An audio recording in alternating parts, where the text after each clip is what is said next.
নমস্কার, আমি জয়শ্রী। আমার চ্যানেলে সবাইকে স্বাগত। আজকের রেসিপি দুধ চিতই পিঠা, এবং সেটা বাজারের কেনা চালের গুঁড়ো দিয়ে খুব সহজে নির্ঝঞ্ঝাটভাবে তৈরি করতে পারবেন। একটা বাটি নিয়ে নিয়েছি, এর মধ্যে 2 কাপ চালের গুঁড়ো নিয়েছি, আর এর সাথে নিয়েছি হাফ টিস্পুন লবণ। লবণ দিলে কিন্তু পিঠের ফোলেও ভালো, টেস্টও ভালো হয়। এবারে যেই কাপে চালের গুঁড়ো নিয়েছি সেই কাপেরই 2 কাপ পরিমাণ একেবারে ঠান্ডা নয় এমন জল দিয়ে এই গুঁড়োটাকে গুলিয়ে নিলাম। দেখতে পাচ্ছেন একটুখানি বেশি ঘন হয়ে গেছে। এর মধ্যে আরও হাফ কাপ জল দিয়ে দিলাম। দিয়ে এটাকে গুলে নিয়ে আমি ঢাকা দিয়ে 20 থেকে 30 মিনিট রেখে দেব। এবারে আমি গ্যাস অন করে এর মধ্যে একটা প্যানে 1 লিটার দুধ নিয়ে নিয়েছি। 1 লিটার দুধের মধ্যে আমি 2টো এলাচ দানা ফাটিয়ে দিয়ে দিচ্ছি। এবার দুধটাকে খুব কম করব না, 1/4 পরিমাণ জাল দিতে দিতে কমে এলে গ্যাসটাকে অফ করে দিয়ে তারপরে আমি এর মধ্যে 1 বাটি মানে 200 গ্রাম মতো খেজুরের গুড় অল্প অল্প করে মিশিয়ে দেব। অবশ্যই গ্যাসটা অফ করে মিশিয়ে দেবেন, তাহলে দুধ ফেটে যাওয়ার চান্সেস থাকবে না। অনেক সময় গুড় দেওয়ার পরে দুধটা ফেটে যেতে পারে, সেজন্যই গ্যাস অফ করে গুড়টাকে দিয়ে ভালো করে গুলে এটাকে ঢাকা দিয়ে রেখে দিচ্ছি। 20 মিনিট হয়ে গেছে।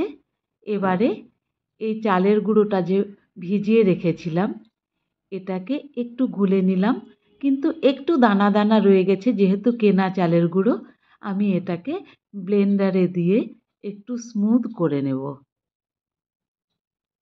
তাহলে পিঠা কিন্তু ফুলবেও ভালো আর অনেক ছিদ্রযুক্ত হবে। ব্লেন্ড করে নিয়েছি, দেখুন কি স্মুথ হয়েছে মিক্সচারটা।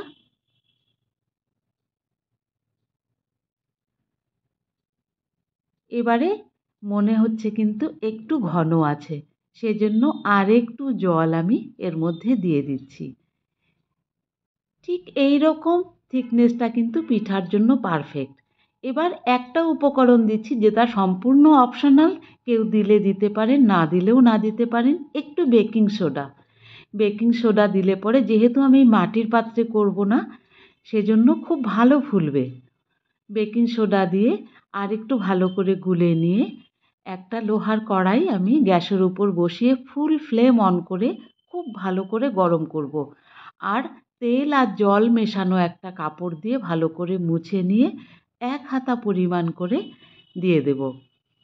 এবারে ঠিক মাপ মতো, যাতে কিছুটা এয়ারটাইট হয়, একটা প্লেট বসিয়ে দিয়ে চারপাশটা একটা ভেজা ন্যাকড়া দিয়ে ঢেকে দিলাম। আমার ঠাকুমাকে এইভাবেই করতে দেখতাম, সেজন্যই এই কাপড়টা দিয়েছি। এতে করে বাষ্পটা ভেতরে আটকে যায় আর ভালো হয় পিঠেটা। 30 থেকে 40 সেকেন্ড অপেক্ষা করে এরপরে প্লেটটা সরিয়ে নিয়েছি। প্রথম পিঠাটি কিন্তু খুব একটা ভালো সবসময় হয় না, কিন্তু দেখুন প্রথমটি কেমন সুন্দর হয়েছে, অসংখ্য ছিদ্রযুক্ত আর দারুণ হয়েছে। একইভাবে সেই ন্যাকড়া দিয়েই মুছে নিয়ে 1 হাতা করে করে আবার প্লেট থেকে একইভাবে আমি সবগুলোকে বানিয়ে নিয়েছি। সাদা পিঠা বানানোর জন্য কিন্তু চালের ব্যাটারের যে থিকনেসটা আর উনুনের যে হিটটা, এটা খুব ইম্পর্ট্যান্ট। একদম সুন্দর পিঠে তৈরি হয়ে গেছে। এবারে দুধের যে পাত্রটা সেটাকে আমি গ্যাসের উপর বসিয়ে আর একটু গরম করব, আর এর মধ্যে সমস্ত পিঠেগুলোকে দিয়ে দেব। গ্যাস কিন্তু এই সময় অন থাকবে।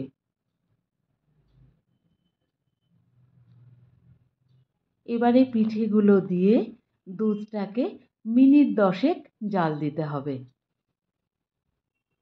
তা না হলে পিঠে কিন্তু নরম হবে না। মিনিট 10 জাল দেওয়ার পরে সব পিঠে দেখবেন দুধের মধ্যে ডুবে গেছে। এবারে আমি গ্যাস অফ করে ঢাকা দিয়ে মিনিমাম 2 ঘন্টা, আর বেশি ভালো হয় রাতে করে রেখে যদি সকালে খাওয়া হয়। আমি 2 ঘন্টা বাদে দেখাচ্ছি। ম্যাক্সিমাম দুধটাই কিন্তু টেনে গেছে পিঠের মধ্যে, আর পিঠে ফুলে উঠেছে আর তেমনি সফট হয়েছে। একটা তুলে আপনাদের দেখিয়ে দেব। বেশ নরম হয়ে গেছে পিঠেগুলো, আর দুধটাও বেশ ঘন হয়ে গেছে। একটা প্লেটের মধ্যে তুলে দেখাচ্ছি, দেখুন কি সফট হয়েছে, আর অসম্ভব সুন্দর একখানা গন্ধ। কাটা দেখেই আশা করি বুঝতে পারছেন যে কেমন নরম হয়েছে। রেসিপিটি ভালো লাগলে চ্যানেলটি সাবস্ক্রাইব করবার অনুরোধ রইল, আর কমেন্ট বক্সে অবশ্যই জানাবেন যে কেমন লাগলো। ধন্যবাদ, ভালো থাকবেন।